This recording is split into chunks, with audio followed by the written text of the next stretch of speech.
ScienceHistory.org. This is from Science History Institute, Chemistry, Engineering, Life Sciences, Distillations, using stories from science past to understand our world. The health section, this one is titled The Death of Jesse Gelsinger, 20 years later. Gene editing promises to revolutionize medicine, but how safe is safe enough for the patients testing these therapies? By Meir Rinde, June 4th, 2019. By all accounts, Jesse Gelsinger was a sweet, sharp-witted, if not particularly ambitious kid who loved motorcycles and professional wrestling. In 1999, he was living in Tucson, Arizona, with his parents and siblings, attending high school and working part-time as a supermarket clerk. As he got older, he became more independent and, like many teens, a touch of rebellious. In his case, that led to life-threatening health problems. Jessie had a rare metabolic disorder called ornithine transcarbamylase deficiency syndrome, or OTCD, in which ammonia builds up to lethal levels in the body. Babies born with OTCD usually fall into comas soon after their birth and suffer brain damage. Half of them die within a month. Jesse's milder version of the deficiency was diagnosed when he was 2 years old, and he managed the condition with a low-protein diet and a regimen of nearly 50 pills a day. Still, he had occasional health crises. When he was 17, he stopped taking the drugs regularly. One day, his father came home to find him curled up on the couch, vomiting uncontrollably. He had to be intubated and kept in an induced coma until his ammonia levels were brought under control. So when a doctor told Jessie that a clinical trial for potential OTCD treatment was in the works, he was very interested. Researchers at the University of Pennsylvania in Philadelphia were developing a fix for the OTC gene, which produces an enzyme that prevents ammonia buildup. Patients would be injected with the working copies of the gene that had been attached to the adenovirus, a type of cold virus.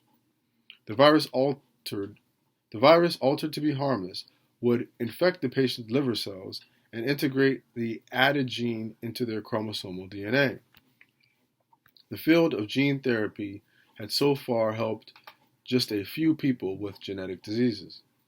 But the researchers' experimental treatment had lengthened the lives of lab mice bred to be deficient in OTC enzymes, and the scientists were hopeful the gene repair method they were testing could eventually be used to treat many liver diseases. The trial Jessie would join was a safety study aimed at moving toward a treatment for babies with OTCD and was not intended to improve the participants' health. But Jessie was eager to help, and he flew to Philadelphia in September of 1999 to take part.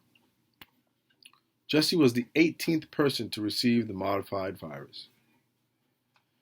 Previous patients in the trial had experienced flu-like symptoms, but he had a much worse reaction. Within a day, he became disoriented and showed signs of jaundice.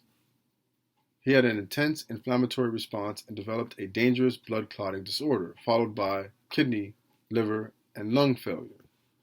4 days after receiving the shot, Jessie was declared brain dead and taken off life support. The team of doctors and nurses caring for him were stunned by his rapid decline and death. The news that an experimental treatment had killed a basically healthy volunteer rocketed the field of gene therapy and the broader world of biological research. News coverage portrayed the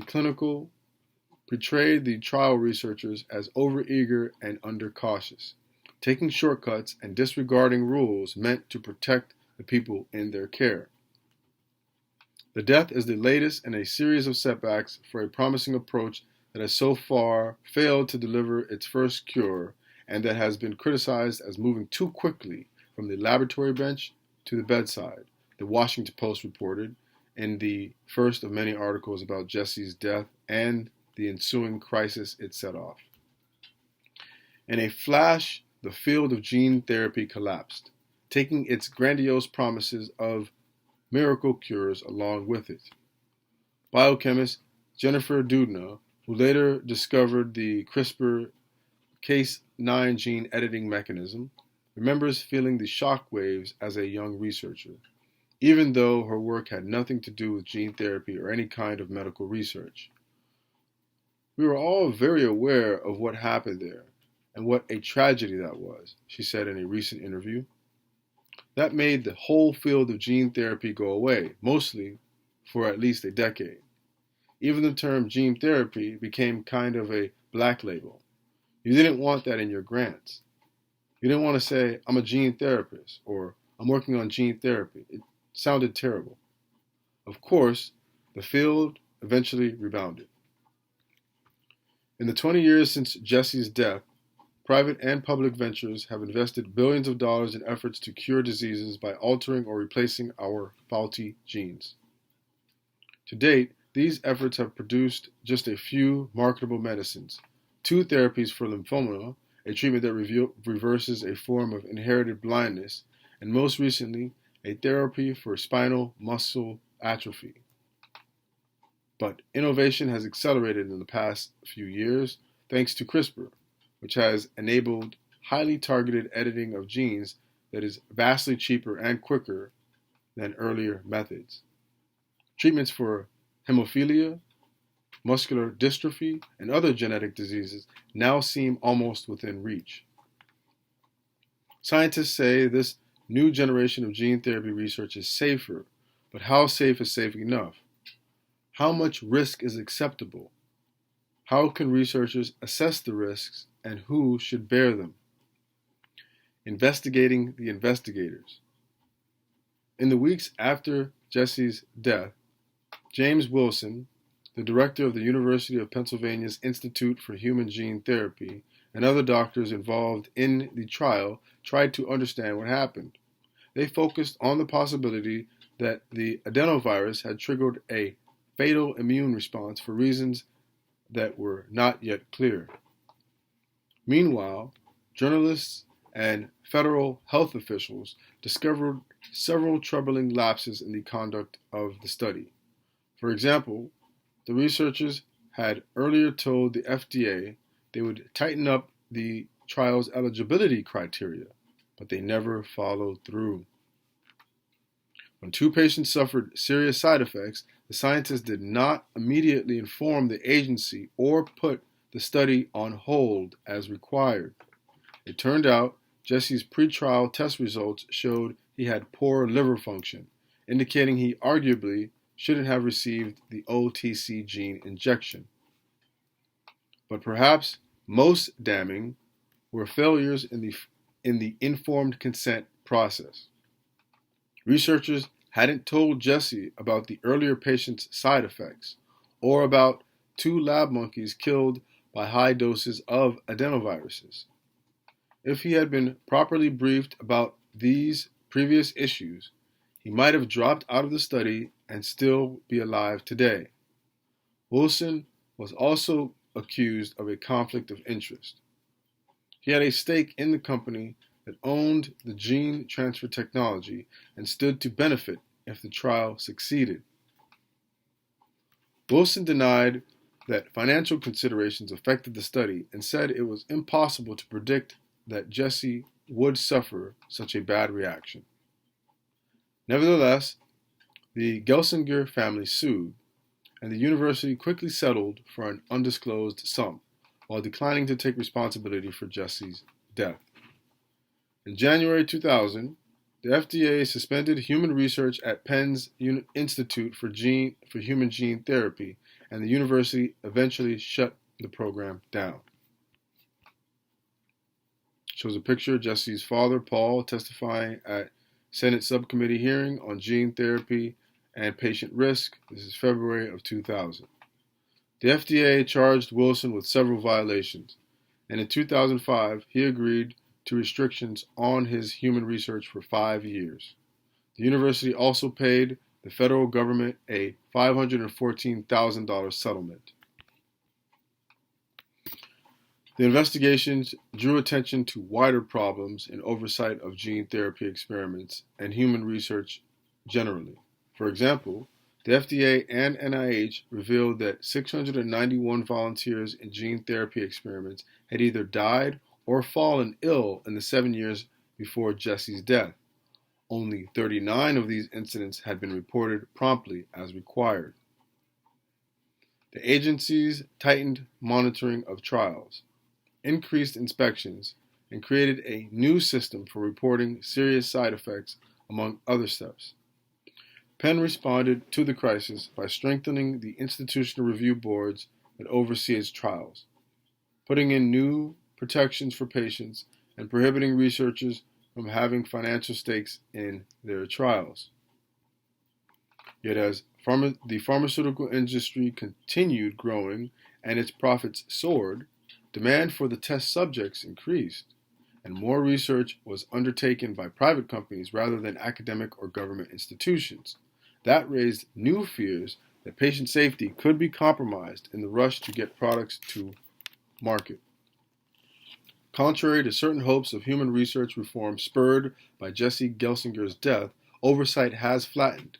Profit motives have become more entrenched in medical research, and the pool of potential human subjects has come to focus on the vulnerable, both at home and abroad, wrote Asaji Abasaji, a professor of bioethics at the University of California, Berkeley, in 2009. And the confidence behind research attempts at gene therapy often exceeds the evidence for its safety and efficacy in humans. Putting safety first. After the government's investigation, Wilson remained at Penn but fell into a kind of professional disgrace, his career as a leading researcher in tatters. It was a striking reversal for a renowned scientific pioneer. In 1992, in one of gene therapy's first triumphs, he had successfully treated a woman for extremely high cholesterol, demonstrating that the field could actually improve patients' lives. Yet a few years later, he found himself branded as careless and even dangerous to the people he was trying to save. Wilson briefly considered leaving science entirely. Instead, he turned his focus to understanding why Jesse's immune system had gone haywire and how to avoid such outcomes in the future. He and his team concluded that the teenager had probably experienced a rare phenomenon called antibody-dependent enhancement. Jessie had been previously exposed to the adenovirus that was used in the trial, they surmised, which created antibodies that supercharged the subsequent reinfection rather than fighting it. Supersized. It seemed that altering adenoviruses would perhaps never make them safe enough to put into people. Wilson turned instead to the study of another class of gene delivery vehicles called adeno-associated viruses, or AAVs, which are known to provoke little or no immune response. I really thought a lot about, should we try to make the more efficient vectors safer? Or should we try to make the safer vectors more efficient? He said in a phone interview. We decided to go with the latter, which would be trying to make the more efficient vectors safer. Really start from a platform of safety and just incrementally try to make them better. We've made a lot of advances in making them better.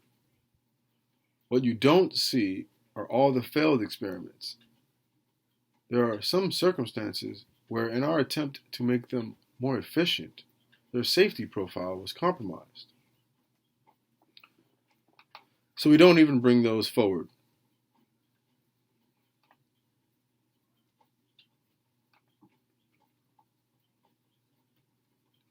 His research group tested hundreds of AAVs, finding that some penetrate cardiac tissue most efficiently, while others work best for liver or brain. Those discoveries have been crucial to the production of a new generation of medicines. For example, Editas Medicine, a gene therapy company based in Cambridge, Massachusetts, uses one of Wilson's vectors to deliver its treatment for Leber's congenital amaurosis type 10, an inherited blindness condition. Using that particular virus helps ensure the therapy only penetrates, is trophic for, the vision cells that need to be altered and doesn't end up causing effects elsewhere. We cannot say there is zero exposure to the rest of the body, Editas CEO Catherine Bosley said during a talk at the Science History Institute last fall. However, the virus that we're using, AAV5, is particularly trophic for photoreceptors.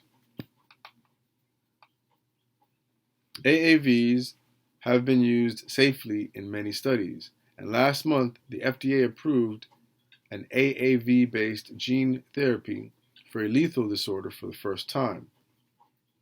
The drug Zolgensma treats spinal muscular atrophy, an inherited disease that destroys nerve cells and is the most common genetic cause of death in infants. In a press release announcing the FDA approval, Wilson said, "This approval is a huge milestone for the rare disease community because the approach can be leveraged across many different diseases." But he now balances such celebration with hard-earned prudence. In 2018, Wilson published a paper warning that animals receiving high doses of AAVs in tests of therapy for spinal muscular atrophy sustained nerve and liver damage, raising questions about the volume of viruses humans can safely handle. Researchers from his lab also reported that AAVs may unexpectedly mutate during the virus manufacturing process, causing changes in the way they function. The report described a way to stabilize the virus's structure. He has also warned of pressures that can lead to dangerous errors and oversights. In 2009, he published a cautionary article in response to the first clinical trial that used embryonic stem cells, a technology that, like CRISPR, stoked massive hype over its promise as well as fears of unethical genetic tinkering. In the essay, Wilson urged scientists not to reenact gene therapy's hyper-accelerated transition to the clinic of the 1990s. That ill-fated rush to experiment on human subjects was driven by simplistic modeling suggesting the approach ought to work, as well as the fervent hopes of charitable foundations seeking cures for lethal diseases, he wrote. He also blamed over-enthusiastic scientists, uncritical media coverage, and investors who eagerly funded therapies that weren't backed by actual results. Some would call it kind of irrational exuberance, he said in his interview with Distillations. The hope exceeds the science, and expectations are not met. Doudna expressed similar concerns about CRISPR. I hope that we don't get ahead of ourselves with this technology. As exciting as it is, I really would like to see people take a very measured and responsible path forward, where there's careful vetting along the way, she said. Of course, the challenge is that patients are waiting, so you don't want to delay unduly, but you also want to be safe. Facing unknown risks. Gene therapy had its first success early on, nearly a decade before the OTCD trial. In 1990, doctors partially reversed a case of severe combined immune deficiency, or SCID, SCID, also known as bubble boy syndrome, in a young American girl, Ashanti Da Silva. They drew her white blood cells, used a retrovirus to insert a working gene into the cells, and injected them back into her body, which helped give her a functioning immune system. French researchers conducted a similar trial with 10 children in 2002, using stem cells taken from the patient's bone marrow. The treatments worked, but within a few years, 4 of the children developed leukemia and 1 of them died. The retroviral vectors had been integrated near oncogenes, which can cause cancer, apparently triggering the leukemia.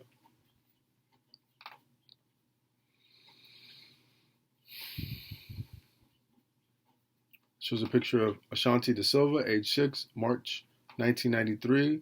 On September 14, 1990, at age 4, Da Silva became the first gene therapy patient when she was treated for a form of severe combined immunodeficiency, often called bubble boy disease. Reducing the risk of cancer and other harmful effects is a central task of gene therapy research, but much work remains. Even CRISPR, celebrated for enabling highly specific, targeted genetic edits, still has the potential to go awry. CRISPR is a fundamentally new way to change genes. The basic technology consists of an enzyme that cuts DNA and a segment of guide RNA that tells the enzyme where to snip. The package may include other components, such as a new piece of DNA code to put into the edited area. The cell's natural repair mechanism completes the edit. Scientists can deliver CRISPR using AAVs, as Editas is doing, but that's not the only option. CRISPR can be encapsulated into bubbles of fat, injected directly into cells, or sent through a hole created by an electric current, among other techniques. Editing is meant to occur when the enzyme comes in contact with the target DNA, and only then. The hope that we now have for CRISPR technology is that it literally is a way to program enzymes to go to exactly the place in the DNA where a change is desired, and nowhere else, and make a precise alteration, Dubna said. It's a very different way of altering genomes that is controllable. The potential is clearly very, very exciting. But cell biology is complex, and learning how to avoid unintended consequences remains a work in progress. Last year, for example, 2 groups of researchers said they found a possible problem when they tested CRISPR on retinal cells and stem cells. The intended edits often didn't work because they triggered a cell's p53 gene, which responds to DNA damage by telling a cell to self-destruct. The gene plays an important role in keeping mutations from being cancerous, yet CRISPR worked better in cells with a dysfunctional p53 gene. In other words, CRISPR apparently subverted one of the body's disease-fighting mechanisms, making healthy cells die and allowing potentially cancerous ones to remain. No one has seen lab mice get cancer after CRISPR treatment, but it's unclear if they have been observed long enough to allow tumors to develop. In the French SCID or SCID study, the children were diagnosed with leukemia years after their treatment. Potential long-term side effects are a concern with gene therapies because the treatments are basically permanent. They can't be washed out of the body the way a conventional drug often can. The discovery of the p53 issue and the uncertainty about its importance are reminders that scientists simply don't know everything that could happen when CRISPR is put into a human body. Wilson said the question of whether a gene edit could inadvertently cause mutations elsewhere in the chromosome and cause cancer in a patient, much as SCID gene therapy caused leukemia, will not be resolved soon. It's definitely a theoretical concern, and it's going to be a challenge to quantify what the risk is. That's going to be a huge challenge, he said. That doesn't mean clinical trials of CRISPR-based therapies shouldn't happen, but it does affect the risk-benefit calculation, he said. Many patients with devastating diseases such as muscular dystrophy, cystic fibrosis, and Huntington's disease, as well as certain cancers and rare diseases for which few treatments are available, will accept the unknown chance they'll experience some harm from an experimental therapy if it also might lessen their symptoms or extend their lives. Trials that include such patients are ethically acceptable, whereas the possibility of serious side effects make trials of less urgent therapies unacceptable. A clinical trial of a CRISPR-based treatment for color blindness, for example, might not be worth the risk.